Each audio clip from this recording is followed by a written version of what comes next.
Hello and welcome to my awesome health journey. I am once again Brett Dupree, and I need to shave. Look at that beard. Look at it. Time to get that down.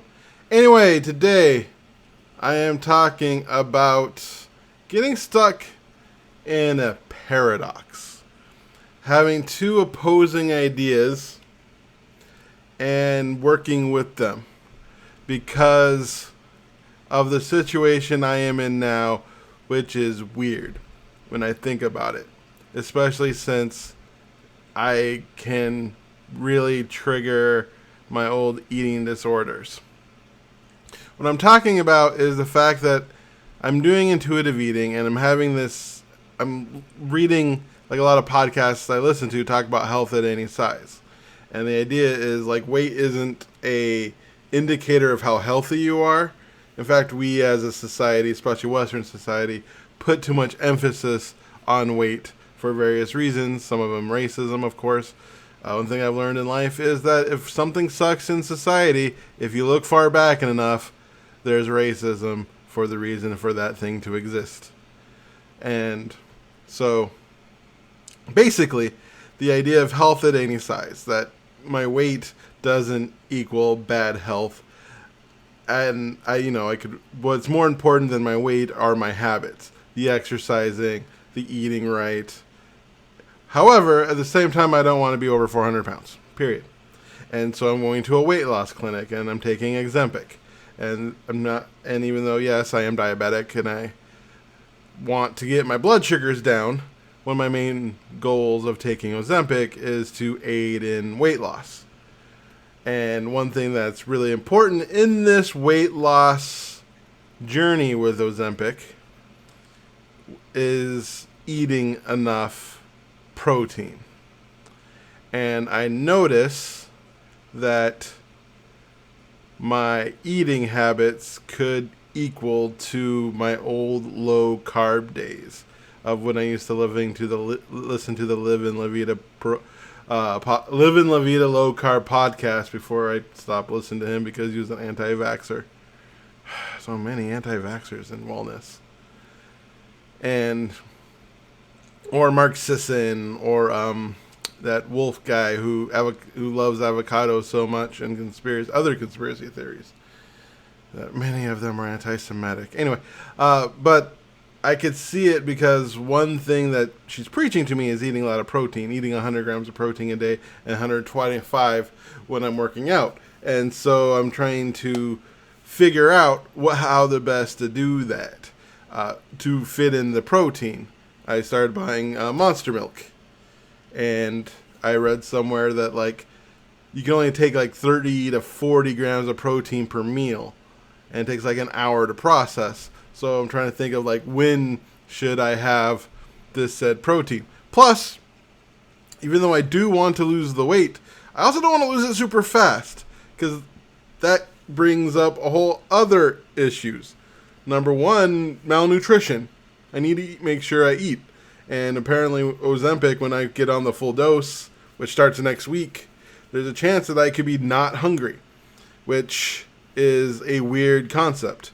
I mean, I'm less hungry now, even on this lower dose, and if I eat too much, I get nauseous, even on this lower dose, but I haven't experienced non-hunger. I mean, I always could eat, and sometimes I think of food still. I still think of food. I haven't like eliminated food noise or anything in my brain. I mean, it's always been lower since I've started intuitive eating, for sure, but I still think like, what should I have for breakfast? What should I have for lunch? Should I have a snack? And so on. And Ozempic is actually forcing me to eat smaller meals due to the fact that big meals make me nauseous. And that's apparently the way I'm supposed to eat anyway. So I'm going to have to change that. But it's like, how do I go through this process and not slip into my old habits? I don't want to get to the point where I don't eat. And I'm losing weight because I'm not eating. And I'm not eating enough. I want to make sure I get the nutrition I need. I want to stay healthy. My whole goal is to be healthy, and not eating enough food so that I get malnourished isn't healthy. That's unhealthy. I mean, I think you can be a fat anorexic. You just lose a lot of weight at once. if you're not having enough of, the nutrition that your body needs to get going. I don't want to lose muscle mass. I don't want to lose bone mass because I'm losing weight too fast. So I'm really had to concentrate on eating. But with such a big concentration on eating, all of a sudden I can go back into that habit of making food the most important thing in my life, which is what I'm trying to get away from. And so it's been a balancing act. Luckily, I do have a nutritionist and a therapist to help me with that and keep me on track. And I think I figured out where to put the muscle milk. I've been thinking about that all day. I'm going to use it pre-workout, so I'll breakfast and then muscle milk. And my breakfast has 3 eggs, so that's like 8, and then like a piece of this turkey bacon I found that has no nitrates, and it's just a thin crust of turkey. It doesn't seem pressed. It seems good. And thus, I could probably get the pork one too. It's just this uncured stuff. So it's 24 grams of protein, and then I'll have 32 grams with that. And then I'll have my smoothie, which I'm about to make because I just worked out, and that has put protein powder, which is 21 grams. And then I put chia hemp seeds and chia hemp and the other kind that's also flax seeds. Flax seeds don't have much protein if I remember correctly, but that's another like 10 those when I put in, so it's another like 30 grams of protein in my smoothie, and that pretty much equals the 100 I need on workout days. On dinner I'll just eat something, but eat a smaller dinner in between the smoothie and dinner. I'll eat my little cup of nuts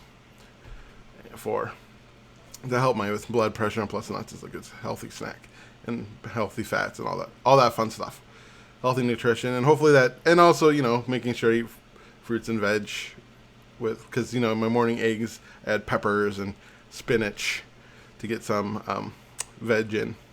So basically what I'm talking about is trying to keep 2 ideas where like have my actions not necessarily equal weight loss while having my actions equal weight loss. And it's like a paradox because again, I like the idea of health at any size. I like the idea of not really focusing on my weight, but at the same time, being over 400 pounds sucks. It's not fun. It's a lot of pain. I don't fit very many places, and I'm afraid, I bought a new chair like 2 years ago. It's already broken. Probably any new chair. If I ever get under 300 pounds, I'm going to buy a new chair because it won't be kind of sunken at one point where my big butt sits. And yeah. So basically, that's what I'm talking about today, is working on those 2 things. Again, I am focused on weight loss, but also focused on having healthy habits to make sure that I'm healthy. So trying to make sure my weight loss is healthy. And not only physically healthy, but mentally healthy. So in a couple years, when I'm no longer taking Ozempic, I can just pick up where I left off with healthy habits so that I don't just get destroyed and, gain all the way back. I mean, I went through this backwards. I know a lot of people who started Ozempic and then try to have healthy eating habits, but I worked on healthy eating habits for like almost a year and a half before starting Ozempic. And so I think I'll be better off in the long term, but I won't know until 2 years from now. So if I'm keep on making these videos in 2025 update, I'll tell you how it's going. Hope you're doing amazing. Love ya. Have a great day.